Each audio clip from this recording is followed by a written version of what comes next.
Good morning mga kapugi! Alright, mag-ride tayo using this Triumph Speed 400 mga kapugi. Ayan, may bag tayo syempre. Ito yung mga gamit natin, tools, tsaka yung mga pang-vlog natin nandyan sa loob. Alright, so ayan kapugi, punta tayo sa kapugi, sa Escolta bike, sa Fred's Revolution, sa Escolta. Sana mabit natin mga ibang members ng Triumph Speed 400 Philippines. Although, wala masyadong nag-confirm last night, pero may pupunta daw, pero medyo baka late na. Anyway, i-vlog natin ito ngayon mga kapugi, not on all the specs ng bike siguro, but more on my riding experience. Alright, so, sasakay na tayo. Prepare lang ako mga kapugi. Woohoo! Alright, kapugi. Ayan, check engine light, oil, traction control, ABS, so yung gear indicator. Anyway, so start tayo kapugi. Ayan, ako na yung parang fuel papatayin ko. Alright, see you later mga kapugi. Woohoo! A few moments later. Alright kapugi, binabaktas natin itong Commonwealth Avenue, it's a Sunday morning. It's already 7 o'clock, 7:23 in the morning mga kapugi. Papunta tayo ngayon sa may Escolta, dun sa may Fred's Revolution. It's a cafe. Okay, so ngayon gamit natin itong Triumph Speed 400, mga kapugi, at hindi tayo magre-review talaga ng mga ng mga specs talaga niya. Yung aking riding experience dito sa Triumph Speed 400, yun ang natin, kung ano yung pakiramdam ko dito. Well, I've been using this for the past 3 days na mga kapugi. So so far I like it. It's a single cylinder 398.15 cc engine. Very responsive siya mga kapugi, the torque is very nice for a single cylinder. Madali siyang makapag 0 to 100 mga kapugi. Hindi ko naman binibilang kung ilang seconds, pero para sa single cylinder na 400 cc, okay yung torque niya mga kapugi. This is like parang cafe racer type na bike. But I'm not very sure kung anong specific talaga, parang gano'n, Parang siyang naked bike actually, yung position mo. Hindi ka naman sub-sub. Medyo pa rin relaxing, kahit mag long ride ka rito, sa tingin ko hindi masakit sa likod. Kahit ang Kawasaki J400 na mga kapugi, natin yun, na pag north to zone loop tayo doon, hindi siya masakit sa likod.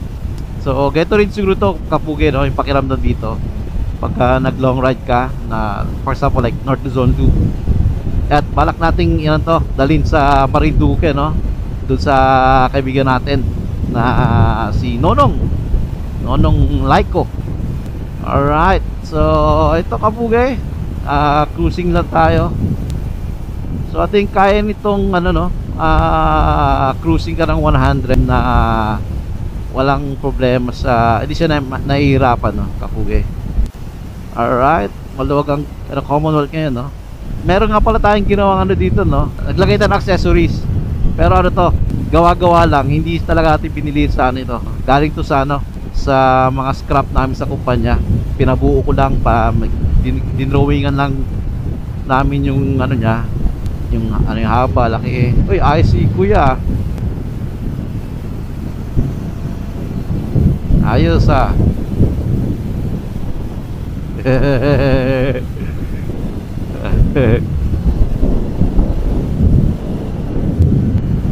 Dapat dito tayo sa sa motorcycle lane mga kapugi. Tayo, wala tayo sa dahil maluwag. Pero dapat sa motorcycle lane tayo lagi. Anyway, pa?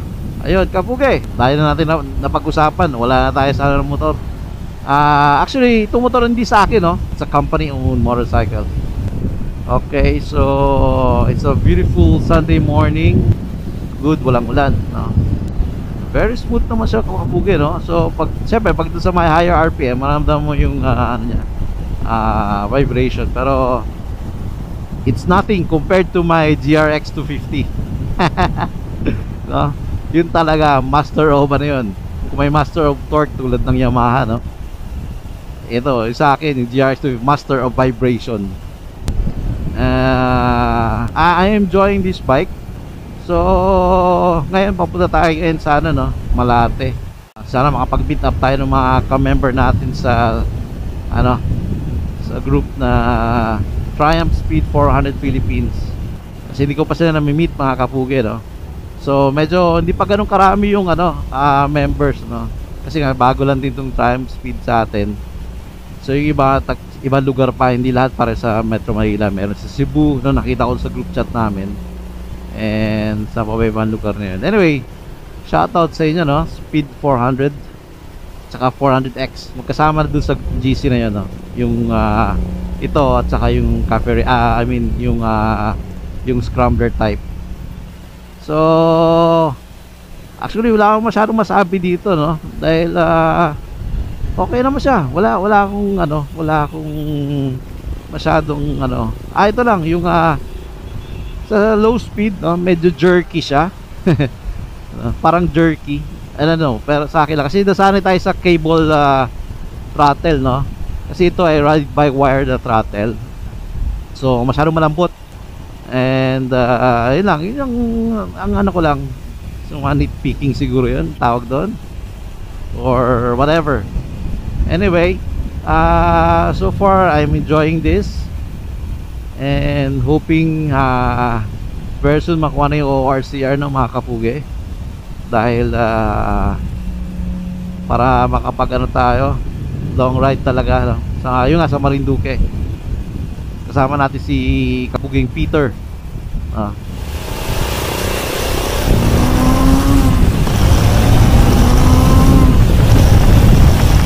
Pag high RPM sa kapugi, no, ramdam mo na yung vibration niya, na pati yung tunog, no.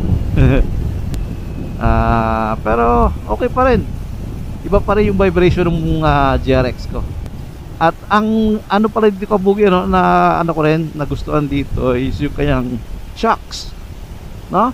Hindi siya matigas, hindi rin siya sobrang lambot, tama lang actually, no. Pag may lubak, hindi kayo parang syempre pag naka sport bike or naked bike, ano, ramdam mo yung tagtag.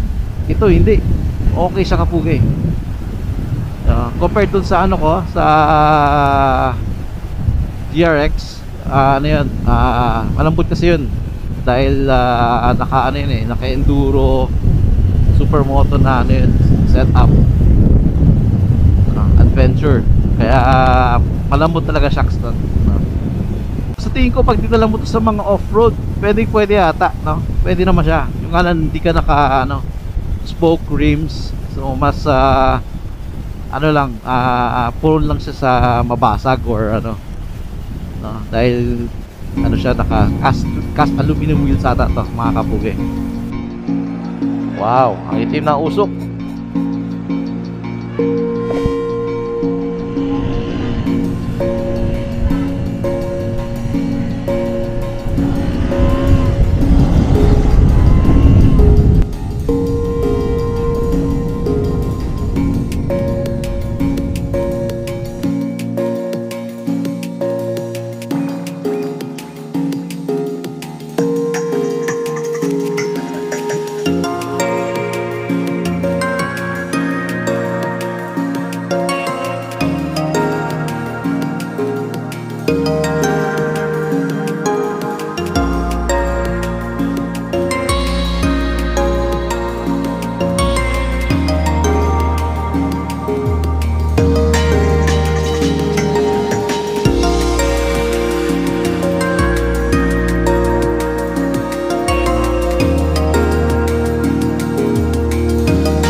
Yung kapugi, no, medyo nahihinaan lang ako sa brakes, pero meron naman siyang ano, ABS mga kapugi, no.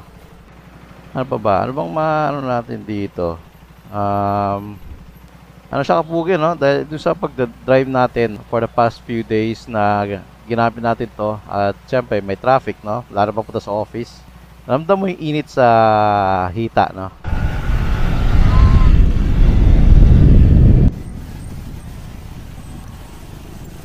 Ayan, no? Okay yung shocks yung mga kapugi, no?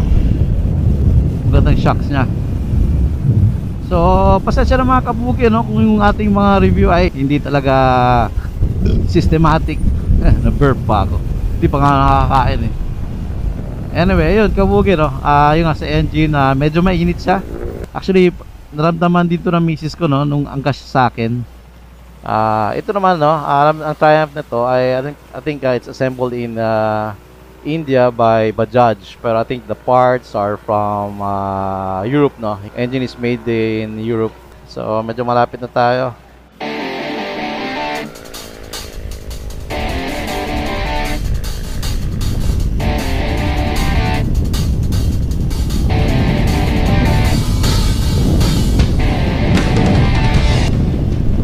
Ayan, no? Slipper clutch niya, kabugi.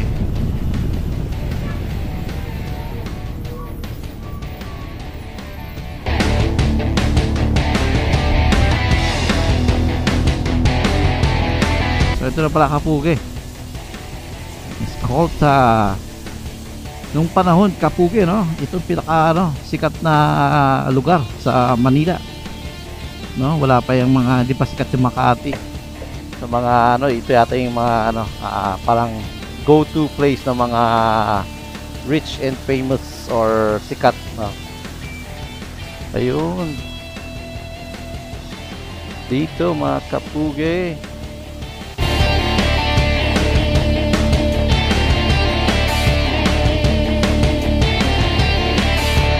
Ayun, may tribe doon ah.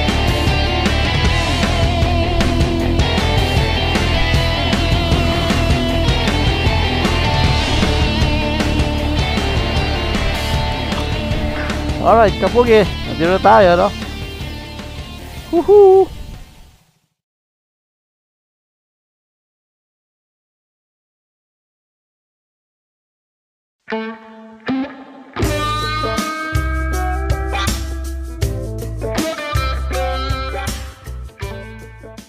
A few moments later. Alright kapugi, kasama natin si Sir Arnold at si Victor Prieto. Teammate kami sa UP noon. That was 20 years. Yeah, right about. Yeah, he was rookie and graduating na ako noon. Ngayon lang kami nakita ulit at hindi namin in-expect na dito kami magkikita. Si Sir Arnold naman sa yan? Sa S400 kapugi, no? Sa Triumph S400. So nandito kami sa Fred's Revolution. Alright. Yeah, dito sa Escolta kapugi, no? OG na mga talaga ng mga tambays noong panahon pa actually. Not just the bike, yeah. Everybody here are very friendly. Mabait sila. Any kind of bikes nandito. Nakita nyo naman, no? Yan. Even JRX. Hindi kasi yun sila. Yan, mga old school na mga Vespa. At doon mga kapugi si Sir Don, no? Siya yung may-ari, tama? Yes. Red. Yeah. So member din sa S400. Yeah. Alright. Ayun kapugi, mamaya ulit. Woohoo! Okay kapugi. Ayan o, ang dami ng bikes dito. Diyan yung cardio owners group din, mga kapugi, no? Yung HOG. Ayan. Kita nyo naman. Dad, ayan ang mga tropa mo. Harley. Benta mo na yung Harley mo dyan sa States, bumili ka lang dito. Ayan mga maging kagrupo mo. So nandito tayo kapugi sa Fred's Revolution, no?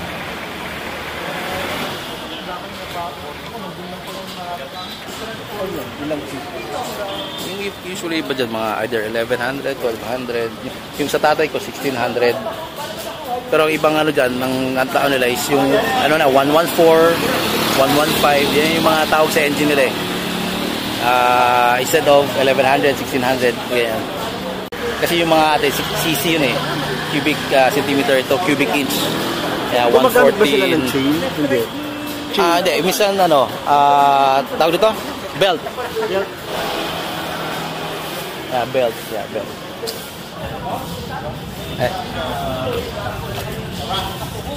Kapugi. Alam ko siya na yan eh.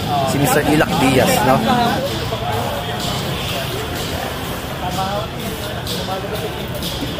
Hello. You are Mr. Ilak Diaz. Ilak, yeah. Kilala niyo mga kapugi. Yeah. Mga 90s.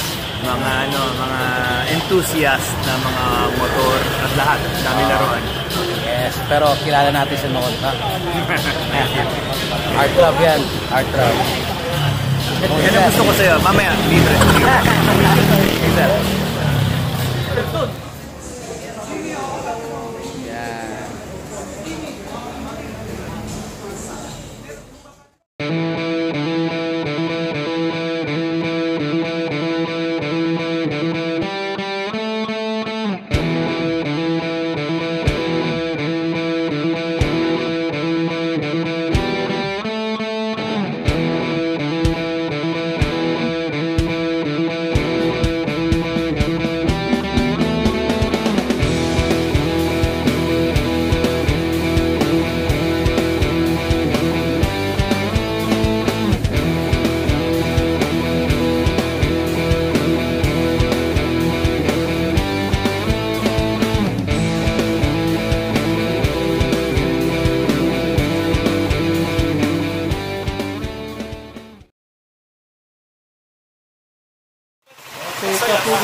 Ano?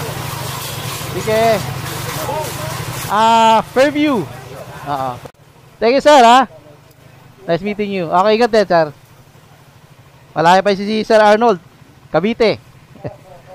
Tayo malapit lang. Okay, sir. Ayos na rin, sir? Alis na rin? Ingat, sir. Ride safe. Sige, wala.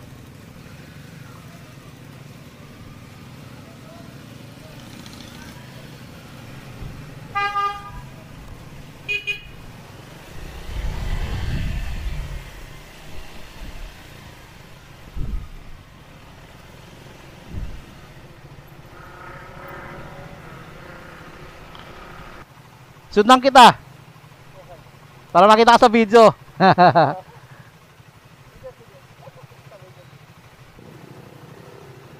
Sige, habang gaganong ka, bibidyoan kita. Alright. Sige.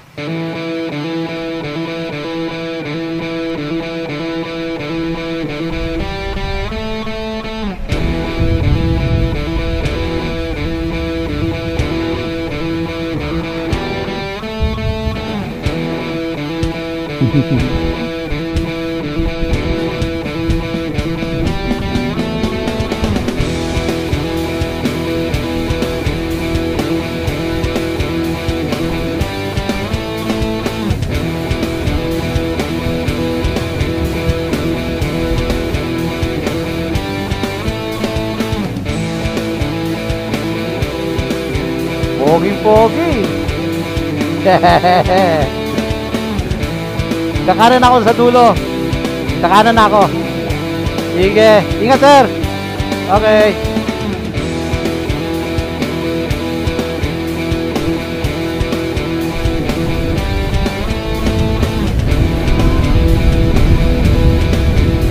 Alright, kabuge.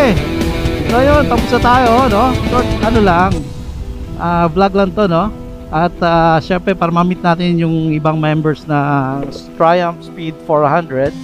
Syempre, there's a community for this kind of bikes, di ba? Syempre doon tayo makakakuha ng mga tips or makakatulong sa atin, sa motor natin, no? And also, syempre, yung friendship na mabubuo doon. Actually, I think nasabi ko na yung mga okay dito sa, di ba? Sa motor na to. A few moments later. Alright, kapuge. Ito yung Triumph Speed 400.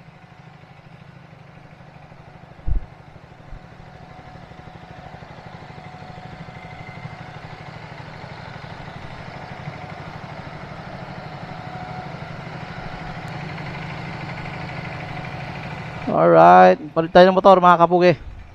Okay kapugi, balik na tayo sa motor natin, no? Tinago na natin motor na kukubusan. Gagamitin niya bukas. Okay. So, tayo ulit.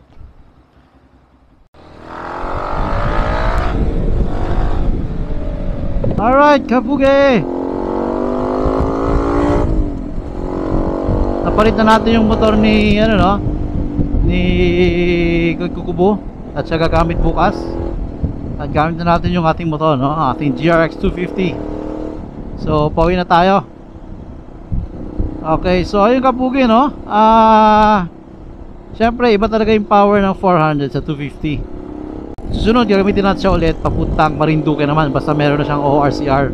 Yan, para maano natin, subukan sa long ride, no?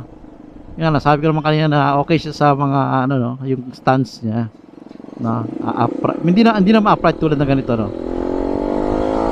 Pero ano, parang naked bike, mga Z400. Seat height maganda, mababa, no. Good for Asian riders, lalo na tayo. Yours truly. Kahit yung motor ko ay mataas, no.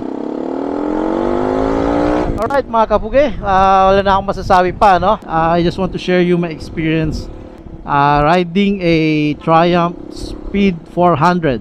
Yes, yung classic, no, or cafe racer or classic type bike, no, kasi meron silang scrambler. A few moments later. Okay kapugi, shoutout tayo kay ano, no, yung gumawa nating cover ng radiator ng S400 natin, no, si Manong Galsote. Thank you. Pati kay ano, kay Alvin Katabay, no, para sa pag-ceramic ng cover. Siyempre pati yung mga tao sa NPP, no, sila Arik, mga bibigyan ng mga ideas sa paggawa ng cover ng radiator ng S400. So shoutout sa inyo, no. So yun kapugi, no. So see you next time. Maybe I hope sa ano, long ride na naman. Maybe using the S400, no, the Triumph S400, going to Marinduque kaila kapuging Nonong kung meron ng ORCR. Kaya lang mukhang matatagalan pa. So tingnan natin, no, mga kapugi.